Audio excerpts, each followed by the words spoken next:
প্রিয় দর্শক, থামছে না করোনা, কিন্তু বিকল্প ভ্যাকসিনের আগে সেটি হচ্ছে মাস্ক, কিংবা ভ্যাকসিনের বিকল্প তো অবশ্যই মাস্ক। যতদিন পর্যন্ত ভ্যাকসিন সকলকে না দেওয়া যায় ততদিন পর্যন্ত এই বিধিবিধানগুলো মানতে হবে। তবে যে কথাটি শুরু করতে চাই আজকে সেটি হচ্ছে যে আইইডিসিআর আজকে কিন্তু ১,৩০৪ জনের উপরে একটি জরিপ করেছে। যাদের উপরেই জরিপ করেছে তারা যারা দ্বিতীয় ডোজ করোনার টিকা নিয়েছিলেন এবং দ্বিতীয়বার আক্রান্ত হয়েছিলেন, সেই সমস্ত মানুষদের উপরে তারা যে জরিপ চালিয়েছেন সেখানে দেখা যাচ্ছে তৃতীয়বার আক্রান্ত হওয়া মানুষগুলোর শ্বাসকষ্টের সমস্যা কম ছিল এবং তাদের মৃত্যু ঝুঁকি কম ছিল। অপরদিকে যদি আমরা আরেকটা গবেষণার কথা বলি, বঙ্গবন্ধু শেখ মুজিব মেডিকেল বিশ্ববিদ্যালয় ৪ মাস ধরে ২০৯ জন দ্বিতীয় টিকা নেওয়া করোনা আক্রান্ত মানুষের উপরে যে গবেষণা চালিয়েছে সেখানে দেখা গেছে যে ৯৮% মানুষের শরীরে অ্যান্টিবডি তৈরি হয়েছে। এই দুটো জরিপ এই সত্যটাই বলছে যে টিকার বিকল্প নেই। আমাদের মানুষ ১৮ কোটি, টিকা এখন পর্যন্ত আমাদের দেশে আছে, এসেছে যদি বলতে পারি নানান মাধ্যমে ২,৪৯,০০,০০০ এবং ১,১৪,০০,০০০ টিকা এই মুহূর্তে মজুদ আছে এবং ৮৮ লাখ মানুষকে প্রথম ডোজ টিকা দেওয়া হয়েছে এবং প্রায় ৪৩ লাখের উপর মানুষকে দ্বিতীয় ডোজ দেওয়া হয়েছে। অগ্রাধিকার ভিত্তিতে এখন কারা পাবে? বয়স্করা সেই তালিকায় আছে, শিক্ষার্থীরা আছে ৩১ লাখ, আছে ৪০ লাখ গার্মেন্টস ওয়ার্কার, আছে গর্ভবতী মা। প্রায়োরিটি বেসিসে আমরা কাকে দিব? অর্থাৎ টিকা চাই। সেই টিকা চাইতে গেলে আমাদের এখন করণীয়টা কি, আমরা কতখানি এগিয়েছি? আমি সোমা ইসলাম, মেট্রোসেম 3 পয়েন্টে সকলকে স্বাগত জানাচ্ছি। আজ আমাদের আলোচনার বিষয় ভ্যাকসিনে অগ্রাধিকার। আমাদের সঙ্গে আজকে আলোচনায় যুক্ত হচ্ছেন ৩ জন সম্মানিত অতিথি। আমাদের সঙ্গে আছেন ডক্টর জাফরুল্লাহ চৌধুরী, গণস্বাস্থ্য কেন্দ্রের প্রতিষ্ঠাতা ট্রাস্টি। আমাদের সঙ্গে আছেন অধ্যাপক ডক্টর মোহাম্মদ শরফুদ্দিন আহমেদ, উপাচার্য, বঙ্গবন্ধু শেখ মুজিবুর মেডিকেল বিশ্ববিদ্যালয়। আমাদের সঙ্গে আছেন ডক্টর এএসএম আলমগীর, প্রধান বৈজ্ঞানিক কর্মকর্তা আইইডিসিআর। আমি ৩ জনকেই স্বাগত জানাচ্ছি। আমি শুরুটা করতে চাই, যেহেতু আজকে দুটো বড় গবেষণার ফলাফল আমরা পেয়েছি, অর্থাৎ দ্বিতীয় ডোজ টিকা নেওয়ার পর কি প্রেক্ষাপট দাঁড়িয়েছে, সুতরাং আমি সেই শুরুটা করতে চাই অধ্যাপক ডক্টর মোহাম্মদ শরফুদ্দিন আহমেদ, আপনাকে দিয়ে। আপনারা ২০৯ জন মানুষের উপরে গবেষণা করেছেন ৪ মাস ধরে, যারা দ্বিতীয় ডোজ করোনার টিকা নিয়েছিল। সেইখানে দেখা যাচ্ছে যে তাদের ৯৮% অ্যান্টিবডি তৈরি হয়েছে, অর্থাৎ টিকার বিকল্প নেই। টিকার বিকল্প নেই, কিন্তু অগ্রাধিকার ভিত্তিতে আমাদের হাতে এখন যতটুকু টিকা আছে ১৮ কোটি মানুষকে কি করে দেওয়া সম্ভব? কত সময় লাগবে? ধন্যবাদ আপনাকে। কত সময় লাগবে এটা আমাদের একটা এস্টিমেশনের বিষয়। প্রথমে বলি যে আসলে টিকার বিকল্প নেই, আপনি যথার্থই বলেছেন, এবং যারা এখনো পর্যন্ত টিকা নেয় নাই তাদের টিকার আওতায় আনতে হবে। এই সারা দেশে ২৬ কোটি লোক ডোজ টিকা দেওয়ার জন্য, এবং এই ২৬ কোটি ডোজ টিকা দেওয়ার জন্য আমাদের কি কি দরকার এখন হিসাব করে দেখা গেছে যে আগামী ৬ মাস বা ৯ মাসের মধ্যে যদি আমাদের টিকা সম্পন্ন করতে হয় তাহলে প্রতি সপ্তাহে ১ কোটি করে ডোজ আমাদের দেওয়া প্রয়োজন হবে। এবং আমরা ইপিআই এর মাধ্যমে আমাদের দেশের সক্ষমতা সম্পর্কে আমরা সবাই জানি, আমরা কিন্তু সক্ষম। এবং যে টেম্পারেচারে, অর্থাৎ 8 ডিগ্রি সেলসিয়াসে ইপিআই এর যে ভ্যাকসিনগুলো আমরা ব্যবহার করি সেই কন্টেনারেই আমরা আমাদের দেশে অ্যাস্ট্রাজেনেকা এবং সিনোফার্মের, যদি আমরা ভবিষ্যতে স্পুটনিকও পাই, সেই ভ্যাকসিনগুলো আমরা দিতে পারবো। আর মডার্না আর ফাইজার, আপনি একটু আগে বলছিলেন যে যারা প্রেগনেন্ট ওমেন, কোন বয়সে কাদেরকে আমরা দেবো। আমি মনে করি যে এখনো আমাদের স্কুল কলেজ কিন্তু খোলেনি, স্কুল কলেজ খোলা দরকার। আর লেখাপড়া বন্ধ করা যাবে না। বয়স্ক যারা এখনো বাদ আছে, আমরা তো প্রথম থেকে বয়স্কদের দিয়েছিলাম, ১৮ বছর পর্যন্ত নামানো হয়েছে।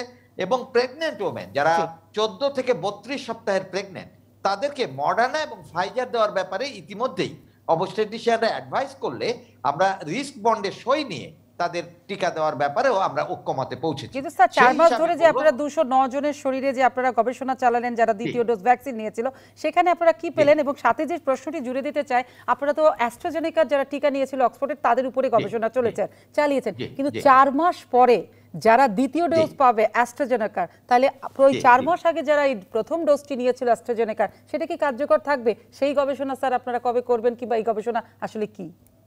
সুমা, আজকে আমি আমার এই সাংবাদিক সম্মেলনে এই কথাটাই বলেছিলাম যে আমরা শুনেছিলাম যে ১ মাস পরে দেওয়া যায়, পরে ২ মাস পরে আমরা দিলাম, এখন এটা ৪ মাস পরে দিচ্ছি।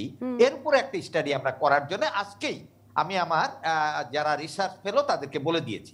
দ্বিতীয় যে কাজটি, যে আমি কি লক্ষ্য করলাম, আমাদের যে ২০৯ এর মধ্যে আমরা দেখেছি যে 98% সফল হয়েছে, তাদের মধ্যে অ্যান্টিবডি আছে। যে 2% নাই, তারা কারা?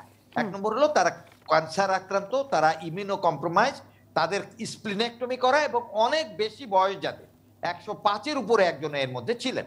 তো যাই হোক, এই যে অ্যান্টিবডিটা তৈরি হয়েছে কতদিন থাকবে সে ব্যাপারেও কিন্তু আমাদের মধ্যে একটা সন্দেহ দেখা দিয়েছে। সেটা আমরা মনে করি ইহুদিরা, অর্থাৎ ইসরায়েলে ওরা একটা স্টাডি করেছে, তারা বলেছে তাদের অ্যান্টিবডি 3 মাস পরে কমে গেছে। আমরাও মনে করি যে 3 মাস পরে কমলেই যে পুরা চলে যাবে তা না, আবার বাড়তেও তো পারে। আমরা অপেক্ষা করবো 6 মাস পরে আমরা আবার একটা অ্যান্টিবডি টেস্ট করব। 1 বছর পরে বুস্টার ডোজ লাগবে কিনা, 1 বছর পরেও আমরা আরেকটা ডোজ করতে চাই এবং স্টাডি। আর মডার্না ফাইজারের ব্যাপারেও আমি কিন্তু ইতিমধ্যে আমাদের রিসার্চ কাজ শুরু করেছে। আমি যেদিন থেকে ফাইজার দিয়েছি ফার্স্ট ডোজ, সেকেন্ড ডোজ এখন হচ্ছে, এদের হয়ে যাওয়ার 1 মাস পরে আমরা আবার করব। আর মডার্না এখন আমাদের এখানে ফার্স্ট ডোজ দিচ্ছি, এবং আলটিমেটলি সিনোফার্ম আমার এখানে দেওয়া হচ্ছে না, সিনোফার্মের স্টাডিও আর একটা হওয়া উচিত বলে আমি মনে করি। এই স্টাডি করে আমাদের লাভ হলোই আমরা মানুষকে সচেতন করতে পারবো যে টিকা নিয়ে ভয় পাবেন না, টিকা কোনো মুরগির টিকা না, টিকা কোনো পানি না, টিকা নিলে পাগল হবেন না, পুরুষকে মহিলা হবেন না, মহিলা পুরুষ হবে না। এই যে প্রচার করেছিল তার থেকে মুক্তি পাওয়ার জন্য এই ধরনের এখন বোধহয় মানুষের মধ্যে, সারফুদ্দিন স্যার, এখন বোধহয় মানুষের ভিতরে টিকা নিলে কি হবে, পাগল হয়ে যাব কিনা, মুরগির টিকা কিনা, এই ভীতিগুলো নাই। এই ভীতিগুলো যদি থাকতোই তাহলে টিকা নিবন্ধন কেন্দ্রে কিংবা টিকা দেওয়ার কেন্দ্রগুলোতে মানুষের এত দীর্ঘ লাইন এবং হাহাকারটা হতো না। তার মানে মানুষ এখন টিকা চাচ্ছে, টিকার বিকল্প নেই। স্যার আমি আপনাকে থামাচ্ছি। আমি এখন যেহেতু আইডিসিআর আরেকটা গবেষণা করেছে 103 জন মানুষের শরীরে যারা দ্বিতীয় ডোজ নিয়েছিল, আমি সেই জন্য এইখানে আবার যেতে চাই। ডক্টর এস এম আলমগীর, আপনার কাছে নিশ্চয়ই আপনি আমার কথা শুনতে পাচ্ছেন? যেটা একদম অত তো আমি জানি না, আপনারা জানাবেন যে আজকে আপনাদের যে গবেষণাটা ছিল সেটা আসলে এই গবেষণা যে দ্বিতীয় ডোজ টিকা নেওয়া হলো যাদের দ্বিতীয়বার আক্রান্ত হওয়া করোনা শনাক্তদের, সেখানে আসলে ভালো মন্দ কোন দিকটা উঠে আসলো? না, এখানে আমি প্রথমেই বলি আসলে দ্বিতীয়বার আক্রান্ত নয়, দ্বিতীয় ডোজ নেওয়ার পরে আক্রান্ত।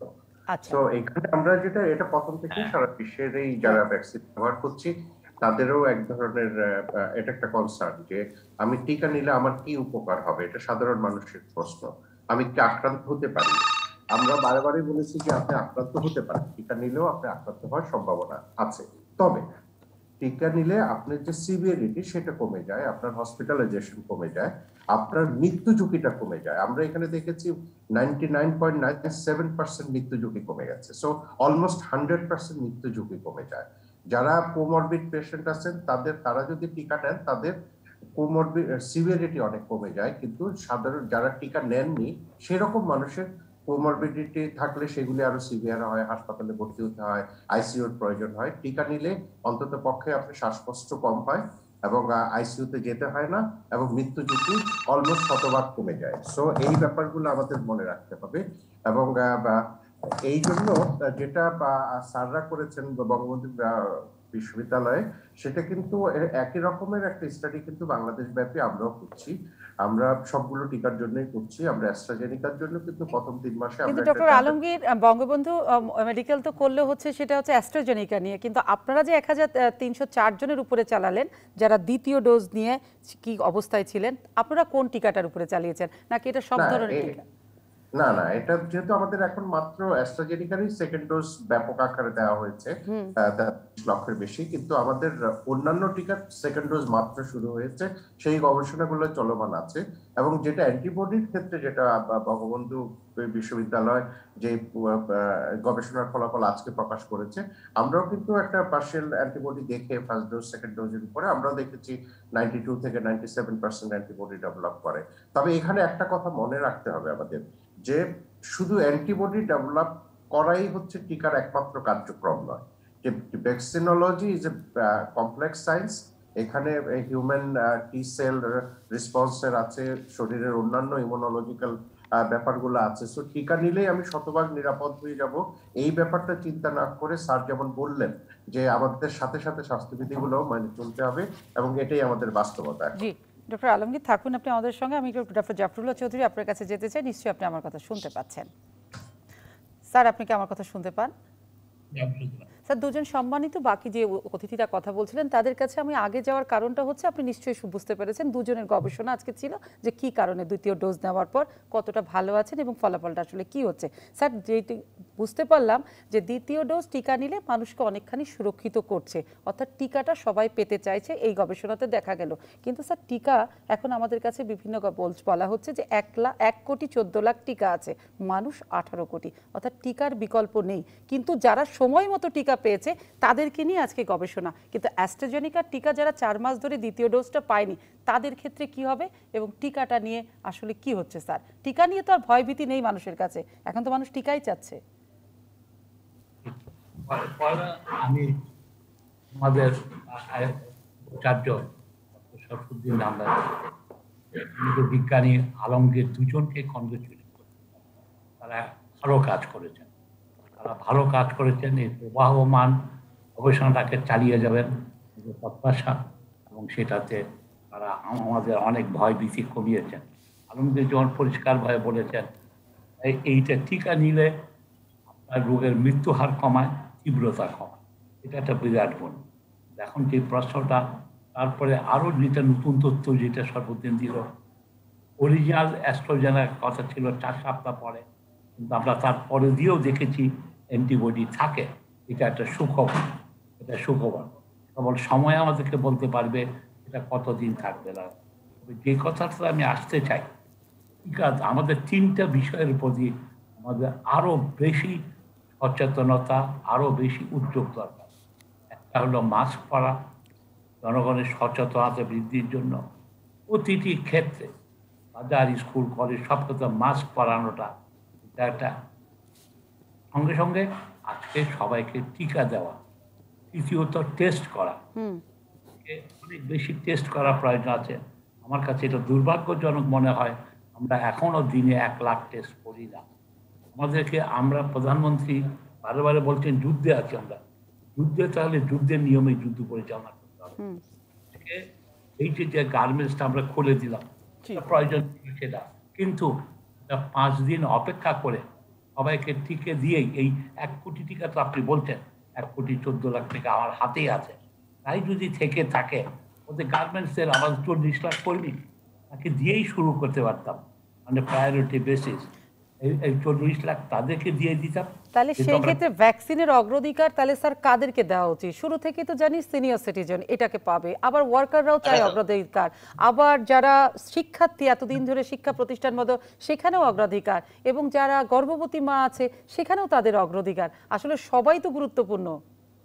গুরুত্বপূর্ণ, কিন্তু কথা হলো যে কেউ এইটাকে আজকে যেহেতু আমরা প্রশ্নটা বলছি, জীবন জীবিকার প্রশ্ন বলছি, গার্মেন্টস খুলে দেওয়ার কথা খুলে দিয়েছি, এবং আজকে গণপরিবহন, কিন্তু আমাদের এই জিনিসগুলির আজকে গণপরিবহনকে খুলেই দিতে হবে আমাদেরকে, তবে এদেরকে টিকা দিয়ে খুলতে হবে। আমি যে কথা, স্কুল কলেজ খুলে দিতেই হবে আমাদেরকে টিকা দিয়ে। এই 1,14,00,000 যেটা আছে এটা দিয়ে আমার 40 লাখ গার্মেন্টস ওয়ার্কারকে দিয়ে দিই আমার হিসাবে, ছাত্রদেরকে দিয়ে দিই, আর আমরা আরো দ্রুত টিকা আনার ব্যবস্থা নিই। এখানে একটা কথা আপনার এখানেই বলেছি যে আজকেও আমার সামনে চিঠি আছে, যেটা সোভিয়েতের, আজকেও একটা আমাদের বাংলাদেশ ঢাকা ট্রিবিউনে একটা খবরও বেরিয়েছে যেখানে, এবং আমার কাছেও আরেকটা আজকেও মেল আছে, আসাম থেকে মেল এসছে যে তারা এই মুহূর্তেই 1 কোটিকে সরবরাহ করে দিতে পারে এই সপ্তাহের মধ্যেই, তারপরে আরো 1 কোটি তারা পরে দেবে, এবং দামটা হলো $8 প্রতি লিটার। একটু নেগোশিয়েট করে এটা তৈরি করেছে গামালিয়া, হলো সোভিয়েতের সবচেয়ে বড় ল্যাবরেটরি, তারা এটা উৎপাদক, এটা হলো সরকারি কারখানা, এটা গামালিয়া। তারপরে তাদের হলো কি এই এক্সপোর্ট করেছে এখানে আমার সরকারের, আমি যেটা বুঝতে পারছি না রিপোর্টটা পড়ে, সরকার গামালিয়ার সাথে না করে খালি সরকারের সাথে করছে। রাশার কিছু করার নাই, রাশা তাদের একটা আরডিএফ বলে একটা সংস্থা আছে, রাশিয়ান ডাইরেক্ট ইনভেস্টমেন্ট ফান্ড, তারা উৎপাদনটা নিয়ে প্রাইভেটে দিয়ে দেয়। আলেফ ফার্মা বলে, গামা মেডিক বলে একটা আছে, তাদেরকে তারা এই 1 কোটি বিক্রি করে দিয়েছে, কমে বিক্রি করছে, আমাদের কাছে তারা $8। আজকে আমার কথা হলো যে যেইটাই পাওয়া যায় 1 কোটি হচ্ছে, এটা ভালো কাজ করেছে, এটা তার কনগ্রেচুলেট করি। কিন্তু এটা তো আমার 1 সপ্তাহের খোরাক, 1 সপ্তাহের খোরাক, তারপরেরটা কি হবে? আমরা কেবল দয়ার উপরে, দানের উপরে বসে থাকলে হবে না, টিকা আনতে হবে। এই তিনোটাকে আমার সমান্তরালে চালাতে হবে। তারপরে হলো কি, বয়োবৃদ্ধের কথা। আমার মতে এই ছাত্রদেরকে ওয়ার্কারদের দেওয়ার পরে আমার বয়োবৃদ্ধের কথা চিন্তা করতে হবে। আজকে আমার দেশটাকে বাঁচিয়ে রাখবে আমার মতো ব্যক্তিরা, যারা আমরা অত্যাধিক বয়স হয়ে গেছে, তারা আজকে আমাদের নবীন তরুণ যারা আছে তাদেরকে হবে, তারাই আমাদেরকে বাঁচিয়ে রাখতে পারে। এই মুহূর্তে আমি আসছি একটা জানাজা পরে, আমার একজন কনসালটেন্ট আজকে মারা গেছে, সেটা কিন্তু ওনার ব্যাপারে যেটা ছিল, ওনাকে আমি বারে বারে বলছিলাম যে টিকাটা নিয়ে, উনি 2বার যে টিকা মিস করেছেন, হয়তো নেওয়া থাকলে আজকে ওনাকে আমরা হারাতাম।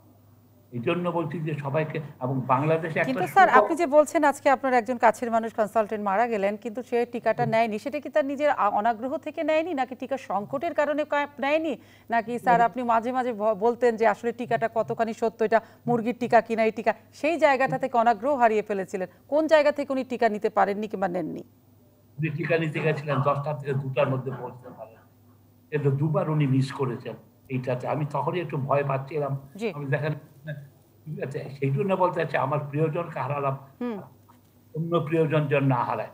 সরকারকে আমার অনুরোধ যে আপনি যেখানেই টিকা পান, এই টিকা পান, যেই দামে পান, নিয়ে আসেন, নিয়ে এসে এটাকে সকাল 8টার থেকে রাত্রি 10টা পর্যন্ত টিকা দেন, যাতে আমাদের চ্যালেঞ্জটা হওয়া উচিত সেটা, যেটা আলমগীর একদম কারেক্টলি বলেছেন, টিকা দেওয়া থাকলে তীব্রতাটা কমায়, ইনফেকশন রেটটা এটা কমায়, এটা একটা আছে। সঙ্গে সঙ্গে সঙ্গে টেস্টটা করার দরকার এখন।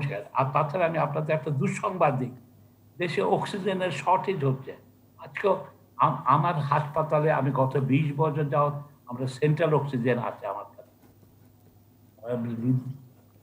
দিনে সে আমাকে সকালে জানাচ্ছে যে আমার তো তোমার সাপ্লাইটা একটু দেরি হবে। জি স্যার, মানুষের জীবনের, আমি যেটা বারে বারে বলছি, অক্সিজেনের অভাবে যেন কেউ মারা না যায়। জি স্যার, আমি ফিরবো চিকিৎসা ব্যবস্থা, সংক্রমণের অবস্থা এবং লকডাউন, এই বিষয়গুলো, এবং আপনার কাছে স্যার টিকার সোর্স আছে, তারপরে সেই সোর্সের কথা সরকারকে জানানোর পরও কতখানি সরকার আপনাকে আশ্বস্ত করছে কিংবা আপনি সরকারকে বোঝাতে পারছেন, সেই জায়গাটা যে দূরত্ব, সমন্বয়হীনতা, সেই জায়গাটাও আমি একটু জানবো স্যার। আমি প্রশ্নটি রাখছি, আমি এখন যেতে চাই স্যার একটু ডক্টর মোহাম্মদ শরফুদ্দীন আহমেদ স্যারের কাছে। স্যার, আপনি কি আমার কথা শুনতে পাচ্ছেন? জি জাফরুল্লাহ স্যার অনেকগুলো বলছেন জি টিকার বিকল্প নেই, কিন্তু অনেকগুলো সোর্স থেকে উইন্ডোগুলো যেন খুলে দেওয়া হয়, সেই জায়গাগুলোতে বলছেন যে টিকার বিকল্প নয়, টিকা আনতে হবে। কিন্তু স্যার যে জায়গাটা বলতে চাই, যে আপনারা যে 209 জন মানুষের শরীরে যে গবেষণাটি আজকে করেছেন, সেই জায়গাটাতে 98% মানুষের শরীরে অ্যান্টিবডি তৈরি হয়েছে, এবং এটি হচ্ছে দ্বিতীয় ডোজ যারা নিয়েছিল তাদের উপরে আপনাদের এটা জরিপ। কিন্তু এই অ্যান্টিবডিটা স্যার কতদিন থাকবে, সেটি যেমন একটা আমার প্রশ্ন। তারপরে আরেকটি যেটা জানতে চাই, যেটা বারবারই বলা হচ্ছে যে ভ্যাকসিনের অগ্রাধিকার আসলে কাদেরকে দেওয়া উচিত প্রথম, কারণ আমাদের কাছে বলা হচ্ছে যে 1,14,00,000, এই মুহূর্তের হিসাবটা জানি, হয়তো এদিক সেদিক হতেও পারে। আর সেই জন্য বলছি স্যার যে এখন তাহলে করণীয়টা কি, সোর্সগুলো কি, কত টিকা পাইপলাইনে আছে? জি, প্রথমে বলি যে আপনি যে কথাটি বলছিলেন যে সেকেন্ড ডোজ নেওয়া পরে আমরা দেখেছি যে অ্যান্টিবডি তৈরি হয়েছে, কতদিন থাকবে সে ব্যাপারে করোনা তো বিস্ময়কর জীবাণু, এ বিভিন্নভাবে বিভিন্ন সময়ে তার রূপ পরিবর্তন করছে, কখনো হাইব্রিড হচ্ছে, কখনো ডেল্টা, কখনো ল্যামডা, কখনো আলফা বেটা হচ্ছে। এই করোনা কতদিন যে আমার শরীরে অ্যান্টিবডিটি থাকবে এই ভ্যাকসিনের পরে এখনো কিন্তু তেমন করে বলা যাচ্ছে না। তবে ল্যান্ডসেটে বলা হয়েছে যে 3 মাসের পরে কারো কারো অ্যান্টিবডি কমে আসছে, এবং তারা 6 মাস পরে একটা বুস্টার ডোজ দেওয়ার কথা চিন্তা করছে। এটা হলো ইসরায়েলে। আমরা 6 মাস পরে আর একটা পরীক্ষা করব, যেটা আমরা 4 মাস পরে করলাম। এর পরবর্তী পর্যায়ে আমরা ভাবছি 4 মাস আমরা করেছি কিন্তু 4 মাস ব্যাপী, কিন্তু এর মধ্যে 2 মাস গ্যাপ আছে। আমরা 6 মাস পরে কি অবস্থা হয়, 1 বছর পরে কি হয়, এটা আমরা দেখব। এছাড়া আমাদের আরেকটা বিষয় আছে, আমি আমাদের এই স্টাডিতে পেয়েছি যে ব্যক্তিটি করোনা আক্রান্ত, তারা যদি 2টো ভ্যাকসিন নিয়ে থাকে তার অ্যান্টিবডি কিন্তু অনেক বেশি। 50 হলো যদি মিনিমাম ধরি কাট অফ পয়েন্ট, 50 থেকে 1000 হয়েছে যারা কর্নিয়া, 10,000 পর্যন্ত পেয়েছি, 50 থেকে 10,000, কিন্তু তারা করোনা আক্রান্ত ছিল না। কিন্তু করোনা আক্রান্ত যারা, তাদেরকে 10,000-এর উপরে 40,000 পর্যন্ত পাওয়া গেছে। এই যে অ্যান্টিবডির পরিমাণ, বা কাট অফ পয়েন্ট ভাগ করে আমরা দেখেছি করোনা যারা হয়েছিল তারা বেশি সুবিধা পেয়েছে। তার অর্থ হলো যে করোনা আক্রান্ত ব্যক্তির কমপ্লিকেশন কম হয়, মৃত্যু হার কম। এবারে আমি আসি আপনার থার্ড কোশ্চেন, 18 কোটি লোকের এই ভ্যাকসিন জোগাড়ের ব্যাপারে আমরা কিন্তু অত্যন্ত সৌভাগ্যবান। মাননীয় প্রধানমন্ত্রী জননেত্রী শেখ হাসিনার কারণে অনেক দেশ এখনো ভ্যাকসিন একটারও মুখ দেখে না, আমরা 4টা ভ্যাকসিন দিতে পারছি। একটা হলো অ্যাস্ট্রাজেনেকা দিয়েছি, একটা মডার্না দিচ্ছি, একটা ফাইজার দিচ্ছি, এবং আপনি লক্ষ্য করেছেন যে সিনোভান দিচ্ছি। কয়েকদিনের মধ্যে আমি বলছিলাম স্পুটনিকও পেতে পারি, জনসন এন্ড জনসনও কিন্তু আমরা পাবো, যার একটা ডোজ দিলে এবং তার পরিমাণ হবে 7 কোটি। আমরা কোভ্যাক্সের মাধ্যমে আগামী ডিসেম্বরের মধ্যে 7 কোটি ডোজ আমাদের দেশে আসবে, এটা ইতিমধ্যেই মাননীয় স্বাস্থ্যমন্ত্রী বলেছেন। এছাড়া জনসন এবং আগামী মার্চে কোভ্যাক্সের মাধ্যমে আরো আসলে আমরা মোটামুটি 14 কোটি লোককে কিন্তু আমরা দিতে পারবো। 14 কোটি লোক মানে 28 কোটি ডোজ। সেই ক্ষেত্রে আমরা অনেককেই কিন্তু হার্ড ইমিউনিটির আওতায় আনতে পারবো। তবে কথা হলো যে যদি দেখা যায় যে বুস্টার ডোজ দিতে হয়, 6 মাস পরেই দেখা গেল ইমিউনিটি নাই, 1 বছর পরে আবার ইনজেকশন দেওয়া, সেই ক্ষেত্রে আমি মনে করি আমরা আর বিদেশ নির্ভরশীলতা হওয়া উচিত না। মাননীয় প্রধানমন্ত্রী যে ঘোষণা দিয়েছেন সংসদে যে আমাদের দেশেই টিকা তৈরি করবেন, ওনার স্বপ্ন দেখা এবং স্বপ্ন বাস্তবায়নে আমাদের সবার বিশ্বাস আছে। সেই কারণে আমরা ইমিডিয়েট এই দেশেই টিকা তৈরি করার সুযোগ আমরা যদি গ্রহণ করি, ভবিষ্যতে 151টা দেশে যেমন ফার্মাসিউটিক্যাল কোম্পানির ওষুধ যায়, এই টিকাও আমরা রপ্তানি করতে সক্ষম হব বলে আমি মনে করি। জি স্যার, থাকুন আপনি আমাদের সঙ্গে। ডক্টর এস এম আলমগীর, আপনার কাছে যে বিষয়টি জানতে চাই, যে আসলে সকলেই জানতে চাইছে যে এই টিকা নেওয়া প্রসঙ্গে গর্ভবতী এবং দুগ্ধদানকারী মায়েরা কি টিকা নিতে পারবে, এটা সকলের একটা কমন প্রশ্নের জায়গা। এবং যারা 4 মাস আগে অ্যাস্ট্রাজেনেকার প্রথম ডোজটি নিয়েছিল, আমি আবারও এই প্রশ্নটি আপনার কাছেই করছি, তারা 4 মাস পর যে পাচ্ছে তাদেরকে কার্যকর ভূমিকা রাখবে কিনা, যারা এখনো পায়নি দ্বিতীয় ডোজটা, তাদের ক্ষেত্রে কি হবে, করণীয়টা কি, সেই জায়গাটা একটু যদি জানাতেন।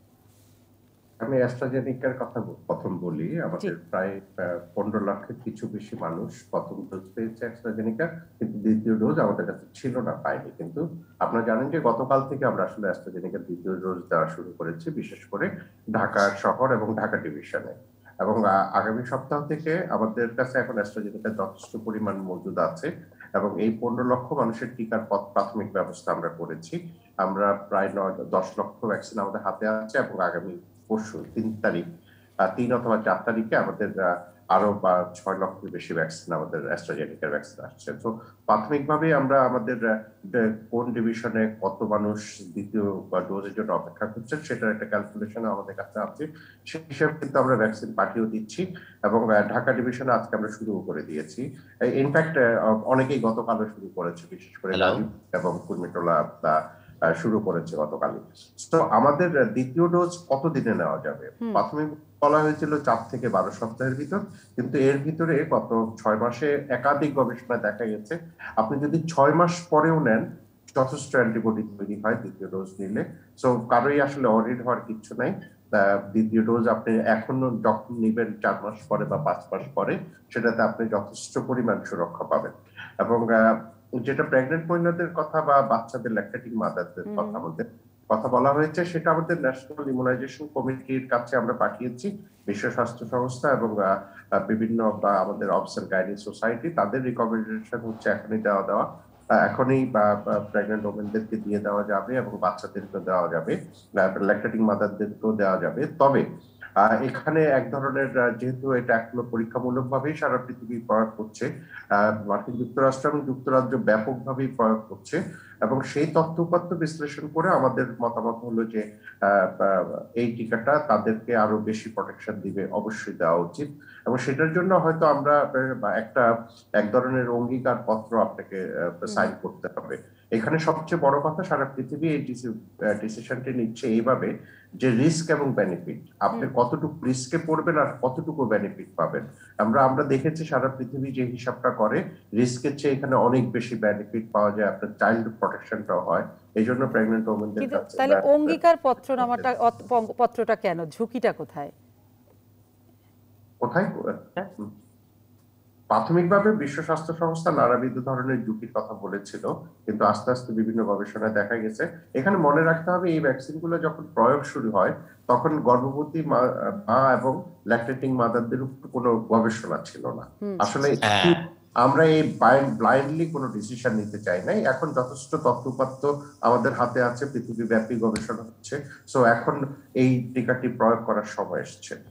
আর আরেকটি কথা আমি একটু যোগ করি, যেটা শফিকুল স্যারও বলেছেন, আমাদের যে টিকা কিন্তু আসলে আমরা যে 4টি টিকা দিচ্ছি, আমরা 4টি টিকাকেই, যেহেতু আইডিসি এর আমরা দেশব্যাপী কাজ করি, আমরা 4টি টিকারই কিন্তু অ্যান্টিবডি ফলো আপ করছি এবং আমাদের ফলো আপটা 2 বছর যাবত চলবে। কারণ আমরা যদি একটা নির্দিষ্ট সময় এসে দেখে শরীরে অ্যান্টিবডি বা টি সেল রেসপন্সটা কমে যাচ্ছে বা মেমোরিতে নাই আমাদের শরীরের, তখন কিন্তু যে বুস্টার ডোজের কথা আছে সারা পৃথিবীতে আলোচনা হচ্ছে, কিন্তু কেউ ডিসিশন নিচ্ছে না।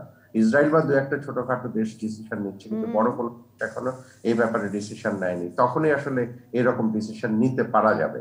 কিন্তু আগাম কিছু বলা উচিত না, কারণ ভ্যাকসিন সায়েন্সটা অত্যন্ত কমপ্লেক্স একটি সায়েন্স।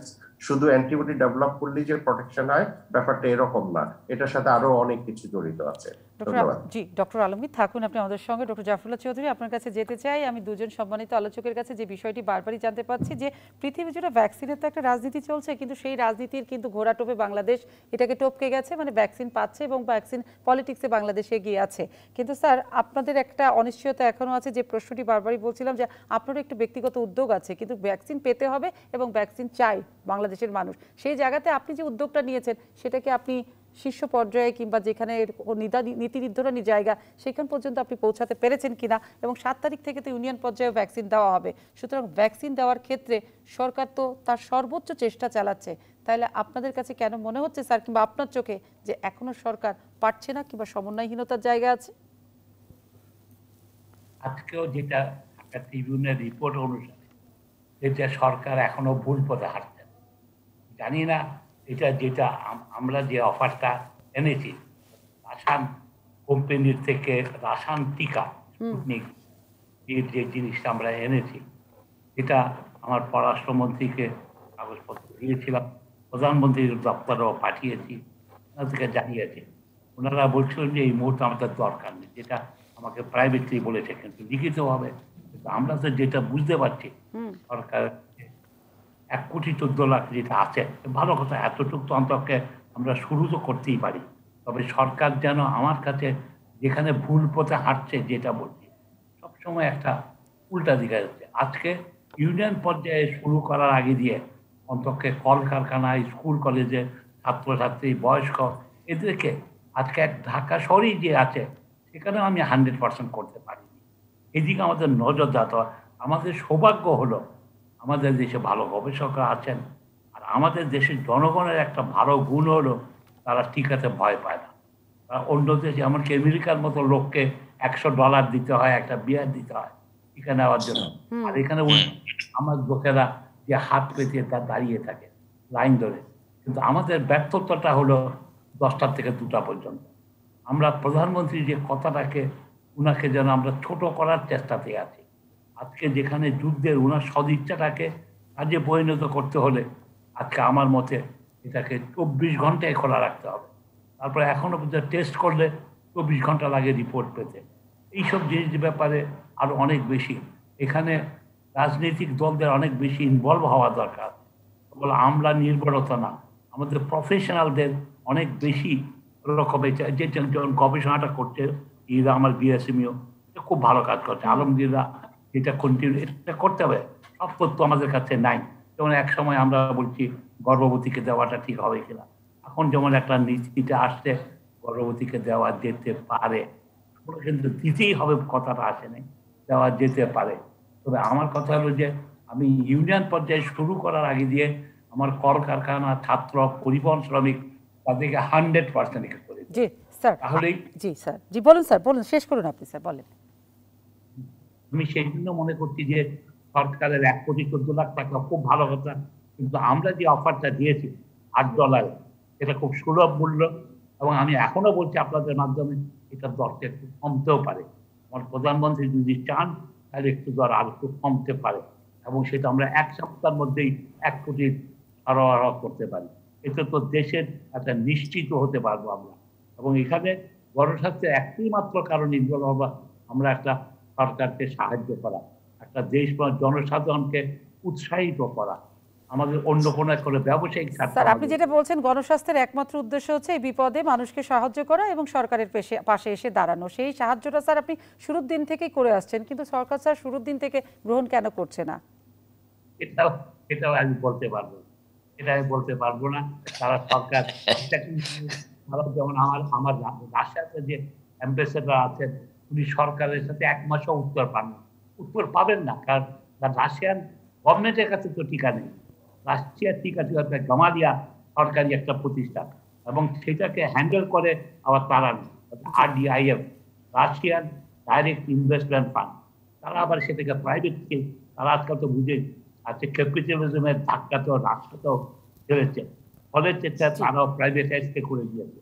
আলেফ ফার্মা আর গামালিয়া ফার্মা বলে তাদের কাছে ওই টিকাটা হ্যান্ড ওভার করে দিয়েছে। আপনাকে সরকারকে নিগোশিয়েট করলে তাদের সাথে নিগোশিয়েট করবে, আমার সাথে করার কোনো প্রয়োজন নেই। আমি দেশের ইটাই চাই, কারণ তাদের নাম ঠিকানাও দিয়ে দিয়েছি। আমাদেরকে বলেছে মিডলম্যান এইটাতে আমাদের কোনো লাভ নেই, সরকার তাদের সাথে যোগাযোগ করুক, কিন্তু গভর্নমেন্টের সাথে যোগাযোগ করে লাভ নাই। এটা ভুল পথে হাঁটছেন সরকার। জি, এটাই আমি মনে করবার চেষ্টা করি। জি স্যার জি স্যার হ্যাঁ বলুন। জি জাফরুল্লাহ স্যার থাকুন আপনি আমাদের সঙ্গে। অধ্যাপক ডক্টর মোহাম্মদ শরফুদ্দিন আহমেদ স্যার, আমি আপনার কাছে যে বিষয়টি জানতে চাই যেটা হচ্ছে যে একটা সংকটকাল চলছে, টিকা সবাই পেতে চায়, সরকারও বিভিন্ন ওয়েতে তার টিকাগুলো আনছে এবং পাইপলাইনে আরও আসবে, কিন্তু সবচেয়ে বড় কথা আপনি নিজেরাও শুনছেন যে জাফরুল্লাহ স্যার শুরুর দিন থেকেই বলছেন যে স্যারদেরও নিজেরও একটা উদ্যোগ আছে গণস্বাস্থ্যের, কিন্তু সেই উদ্যোগে যদি সরকারের পাশে এসে গণস্বাস্থ্য দাঁড়াতে চায় তাহলে সেটাকে কেন শীর্ষ পর্যায়ে কিংবা নীতি নির্ধারণের পর্যায়ে কেন গ্রহণ করছে না? সেখানে আপনি যদি কিছু বলতে চান তাহলে আপনি নিশ্চয়ই বলতে পারেন, যে বারবারই জাফরুল্লাহ স্যার বলছেন। আর যেটা আরেকটা স্যার এর সঙ্গে আমি আরেকটা প্রশ্ন জুড়ে দিতে চাই, যে আবারও জাফরুল্লাহ স্যার কিন্তু বলছেন 7 তারিখ থেকে এখন সরকারের নজর হচ্ছে ইউনিয়ন পর্যায়ে ভ্যাকসিন দিয়ে দেওয়া, কিন্তু অগ্রাধিকার ভিত্তিতে এখন ইউনিয়ন পর্যায়ে দেওয়াটা জরুরি, 40 লাখ ওয়ার্কারকে দেওয়া জরুরি, শিক্ষা প্রতিষ্ঠান খুলে দেওয়ার জন্য 7 কলেজের, ঢাকা বিশ্ববিদ্যালয়ের অধীনে যে 7টি কলেজ আছে সেখানে 2 লাখ শিক্ষার্থী, এবং জাতীয় বিশ্ববিদ্যালয়ের অধীনে যে প্রায় আপনার 29 লাখ শিক্ষার্থী আছে, অর্থাৎ 31 লাখ শিক্ষার্থী আছে, তাদের দেওয়াটা জরুরি নাকি বয়স্কদের দেওয়া জরুরি? সবই তো স্যার জরুরি, তাহলে নজর দেওয়া উচিত অতি জরুরি কোন দিকে? ধন্যবাদ আপনাকে। জাফরুল্লাহ স্যার সাহায্যের হাত বাড়িয়ে দিয়েছেন, একবার অ্যান্টিজেন টেস্ট নিয়ে, আবার উনি এখন টিকা আনবেন স্পুটনিকের অথবা গামালিয়া থেকে, রাশিয়া থেকে। এটা ভালো উদ্যোগ। সরকারের যে মুহূর্তে সরাসরি আলোচনা হয় সেক্ষেত্রে বোধহয় সহযোগিতার হাত সম্প্রসারিত হলেও সরকার চিন্তা করে আমরা তো এর চেয়েও কমে হয়তো পাচ্ছি। ধরেন উনি $8 বলেছে, সরকার হয়তো $5 পাচ্ছে। আমি জানি না, এই দামের ব্যাপারটা আমাদের বলারও বিষয় না, এটা ডিসক্লোজারেরও বিষয়। আমি মনে করি যে রাশিয়া হোক, ইন্ডিয়া, আমরা কিন্তু 2.5 কোটি এখনো পাবো, ওই যে টাকা দিয়ে রেখেছি, ওরাও কিন্তু এটা দেবে। এবং আমরা কোভ্যাক্সের মাধ্যমে কিন্তু প্রায় 12 কোটির মতো পাবো, যেটা অলরেডি ওয়ার্ল্ড হেলথ অর্গানাইজেশনের কথা হয়েছে। আর জনসন অ্যান্ড জনসনের 7 কোটি আসলে আমার কিন্তু প্রথম ধাপে আমরা কিন্তু 14 কোটি লোকের জন্যই 28 কোটি ডোজ পেয়ে যাব। এই কথাটি আমরা যখন ভাববো, কারণ 7 কোটি জনসন অ্যান্ড জনসন কিন্তু 1 ডোজ। এইভাবে আমি একটা কথা বলতে চাই যে আমরা সহযোগিতার হাত বাড়ালেও র্যাপিড অ্যান্টিজেন টেস্ট কিন্তু বাংলাদেশ সরকারও এখন ফ্রি করছে জিন এক্সপার্টের মাধ্যমে। আপনি এও জানেন যে RT-PCR এখন কিন্তু ফ্রি করছে। তবে মানুষ যারা ভাবছে যে টেস্ট করলেও যা, না করলেও তাই, জ্বর তো জ্বরই, জ্বরের যে চিকিৎসা একই রকম। গ্রামে কি হচ্ছে তা তো খেয়াল করেছেন, জ্বর এখন তারা লুকিয়ে রাখে, কাউকে বলে না, মনে করে যে যদি আবার সে করোনা হিসাবে হাসপাতালে নিয়ে যায়, সে হাসপাতালে যেতে চায় না। সে কোন সময় প্রকাশ করে? যখন বাধ্য হয় যে তার শ্বাসকষ্ট হচ্ছে এবং লাঙের অর্ধেক প্রায় যা সংক্রমিত হয়ে গেছে, একদম শেষ পর্যায়ে হসপিটালে পৌঁছায়, শেষ পর্যায়ে। জি স্যার। জি, এবং তাতে করে মৃত্যু হার বাড়ছে। আমি একটা কথা অ্যাড করতে চাই যে আমরা লক্ষ্য করেছি যারা করোনার, একটু আগে আপনি শুনছিলেন ডক্টর আলমগীর সুন্দর করে বলেছে যে আমরা আমাদের এই হাসপাতালে এখন দেখছি 70% বাইরের রোগী এসে উপস্থিত হয়েছে, এবং তারা সবাই কিন্তু সংকটাপন্ন, যেহেতু অনেক পরে আসছে। এবং আইসিইউ বেড সিরিয়ালে 19টি আছে আমার এখন, আমার 40টি আইসিইউ দেওয়ার জায়গায় 19টি এখন সিরিয়ালে আছে। এই অবস্থা, কেবিনগুলো পরিপূর্ণ। এবং এই ক্ষেত্রে আমি বলবো যে আপনারা যারা সাধারণ মানুষ, দয়া করে আপনারা মাস্ক পরুন। মিডিয়াকে বলি আপনারা ওই মাস্ক যে পরে না তার ছবিটা মানুষকে দেখান, তাহলে উনি অন্তত ভয়ে মাস্ক পরবে। আর ওই মাস্ক পরলে আমার কি লাভ হবে?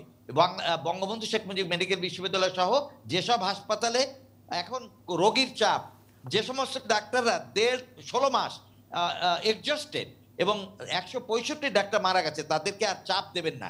দয়া করে আপনি স্বাস্থ্যবিধি মানেন, মাস্ক পরুন, টিকা নিন। টিকা দেওয়ার ক্ষেত্রে সরকার কিন্তু ব্যাপক আকারে ব্যবস্থা নিয়েছে। এখন ইউনিয়ন পর্যায়ে আগে নাকি বড়দের আগে নাকি স্কুলে আগে, আমি এক্ষেত্রে বলবো যে সব জায়গায় কিন্তু স্কুল আছে।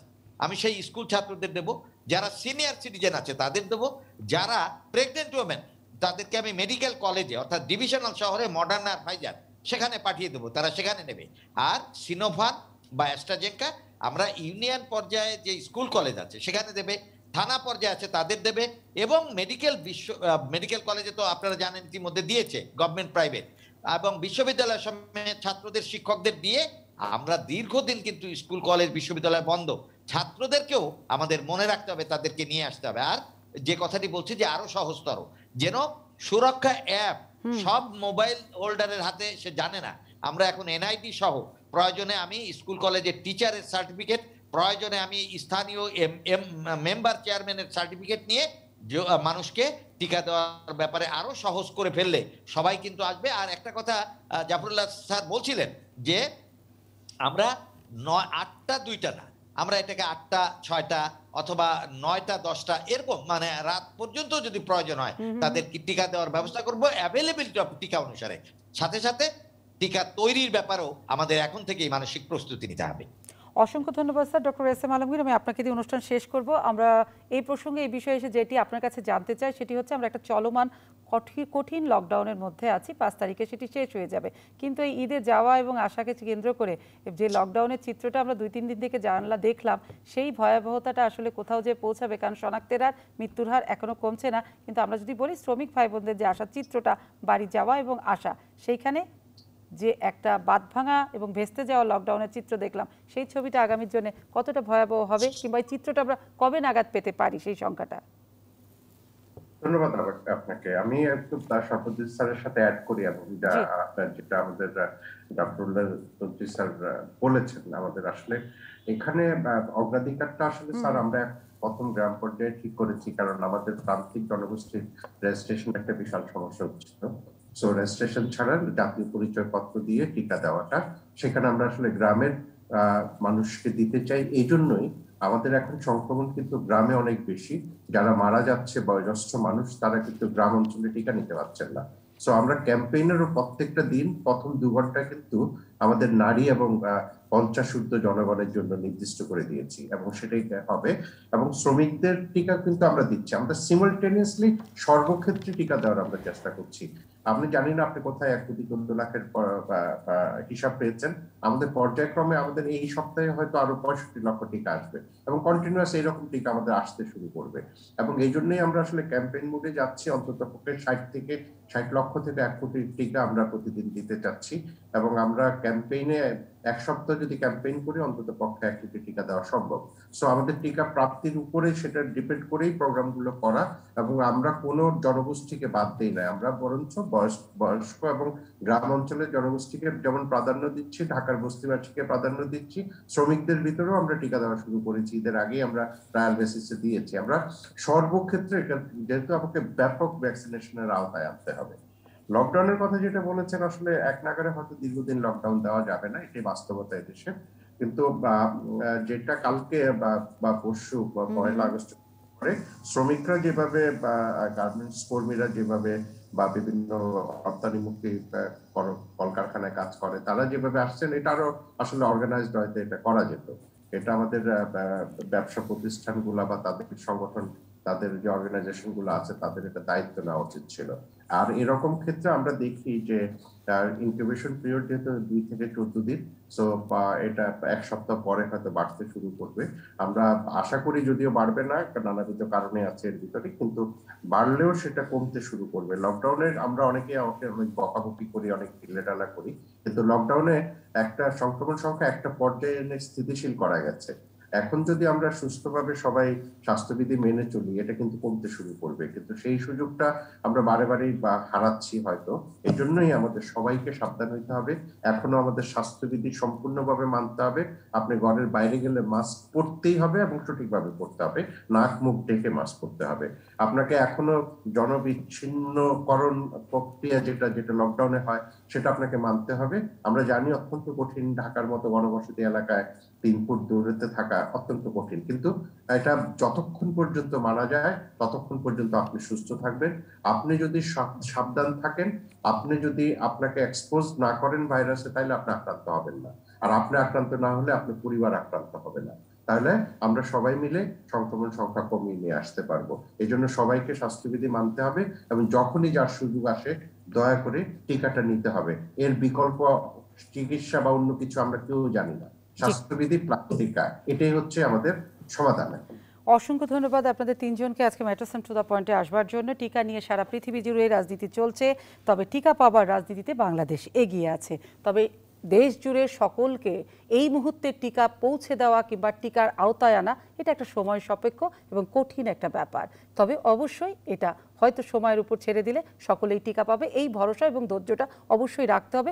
সরকার সেই প্রক্রিয়াগুলো এবং প্রচেষ্টাগুলো চালু রেখেছে, চলমান আছে। কিন্তু যতদিন পর্যন্ত সকলকে টিকার আওতায় না আনা যায়, সম্মানিত আলোচকরা বারবারই চোখে আঙ্গুল দিয়ে একটি কথাই বলছেন যে ততদিন পর্যন্ত স্বাস্থ্যবিধিগুলো মেনে চলুন এবং অবশ্যই আপনারা মাস্ক ব্যবহার করুন এবং যা যা নিয়মগুলো আছে অতি প্রয়োজন ছাড়া ঘরের বাইরে বের হবেন না।